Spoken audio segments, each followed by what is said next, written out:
દોસ્તો, હોળીનો તહેવાર આવી રહ્યો છે। આ હોળીનો તહેવાર સૌના જીવનમાં આનંદ અને ઉમંગ લાવે છે। રંગોનો ઉત્સવ હોળી ભારતભરમાં ઉજવવામાં આવે છે અને સૌ કોઈ આ તહેવારનો આનંદ લેતા હોય છે। ભારતમાં હોલિકા દહનનું મહત્વ છે અને હોલિકા દહન એ અસત્ય પર સત્યની જીતનું પ્રતીક છે। ફાગણ મહિનાની પૂર્ણિમાના દિવસે હોલિકા દહન કરવામાં આવે છે। બીજા દિવસે રંગોથી રમવાની પરંપરા છે, જેને ધૂળેટી નામથી ઓળખવામાં આવે છે। મિત્રો, ઘણા લોકો હોળીના દિવસે અમુક ઉપાયો કરતા હોય છે અને હોળીની અગ્નિમાં કંઈક વસ્તુઓ નાખતા પણ હોય છે અને પૂજા પાઠ પણ કરતા હોય છે, મંત્ર જાપ પણ કરતા હોય છે। દોસ્તો, આ બધામાં સૌથી વધુ પ્રચલિત માન્યતા હોય તો તે છે હોળીની રાખને ઘરે લઈ આવવાની। મિત્રો, ઘણા ઓછા લોકો જાણતા હશે કે આખરે શા માટે હોળીની રાખ ઘરે લઈને આવે છે અને ત્યારબાદ તે રાખનો શું કરવામાં આવતો હોય છે। મિત્રો, આજના વિડીયોમાં આપણે વાત કરીશું હોળીની રાખ સાથે સંકળાયેલી માન્યતાઓ વિશે। જો આપ પણ આ બાબતે નથી જાણતા તો વિડીયોને અંત સુધી જરૂરથી નિહાળજો અને મિત્રો, માહિતી પસંદ આવે તો વિડીયોને લાઈક જરૂરથી કરજો। મિત્રો, ફાગણ મહિનાની પૂનમના દિવસે આવતો લોકપ્રિય તહેવાર એટલે હોળી। હોળીને રંગોનો તહેવાર તરીકે પણ કહેવામાં આવે છે। ગુજરાત અને ખાસ કરીને સૌરાષ્ટ્રમાં હોળીને હુતાસણીથી પણ ઓળખવામાં આવે છે। હોળીના બીજા દિવસે ધૂળેટી હોય છે।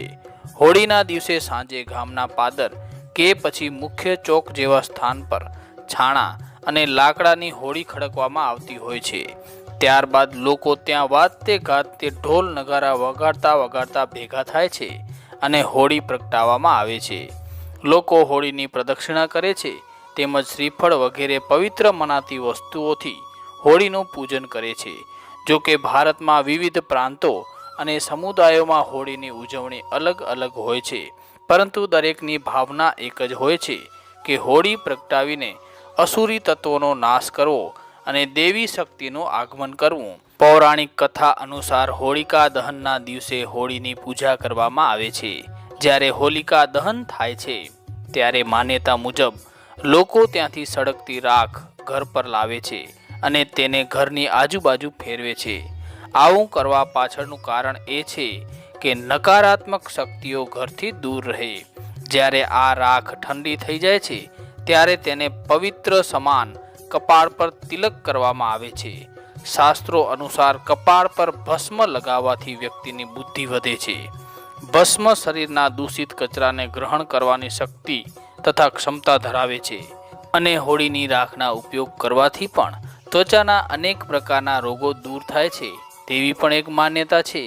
શાસ્ત્રો અનુસાર હોલિકાની અગ્નિમાં રાખેલા અનાજ ખાવાથી વ્યક્તિ સ્વસ્થ રહે છે। હોલિકા દહનની જ્વાળાઓ ખૂબ જ શુભ હોય છે। હોલિકા દહનની અગ્નિમાં દરેક ચિંતાનો નાશ થાય છે, દુઃખનો નાશ થાય છે અને ઈચ્છાઓ પૂર્ણ થાય છે।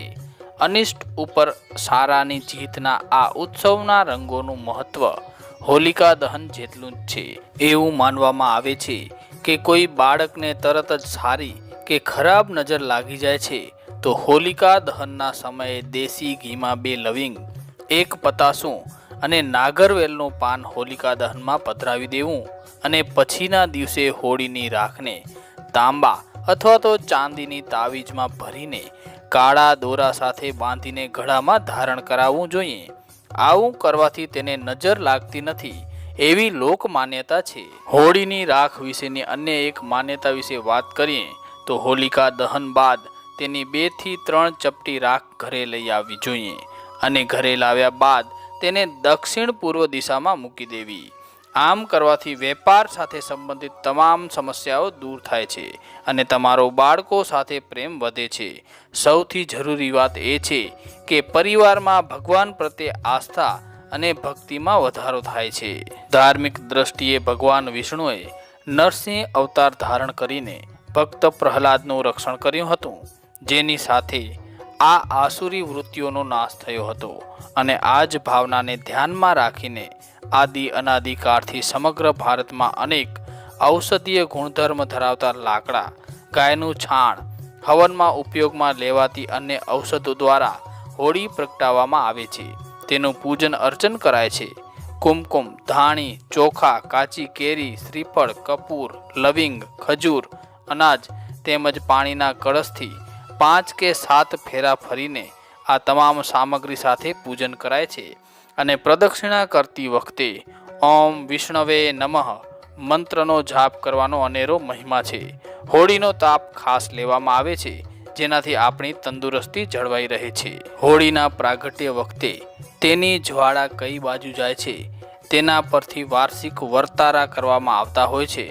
આ હોળીના વર્તારા પરાપૂર્વથી થતા હોય છે અને તે માટેના ભડલી વચનો પણ છે જ. હોળીનો તહેવાર ઉજવવામાં આવી રહ્યો છે.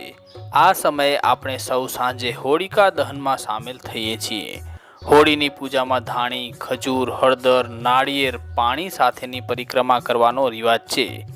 આ દરેક સાથે ખાસ વાતો સંકળાયેલી છે.